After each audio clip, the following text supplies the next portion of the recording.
Greetings, Ari. Colin Cooper from the state of Connecticut here. As you know, we have a vibrant manufacturing ecosystem here in the state. We have a 200 plus year history of precision manufacturing dating back to the dawn of the Industrial Revolution in North America. And we have many advantages, one of the most educated, skilled, and productive workforces in the world.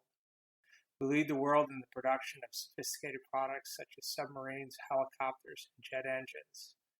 We have a comprehensive workforce development strategy and the political will to implement it. We have a lending community that is both knowledgeable and supportive of manufacturing. And we have you, and by extension, the Made in America podcast that focuses on Connecticut manufacturers. Congratulations on your 100th podcast.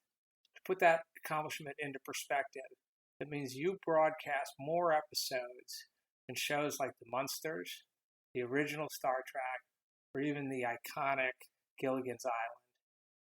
And I'd add that Made in America is every bit as entertaining and more informative than those shows. So thank you very much for your relentless support of Connecticut manufacturing and all that you do to help get the word out about the innovative things going on in manufacturing throughout the state. Thanks.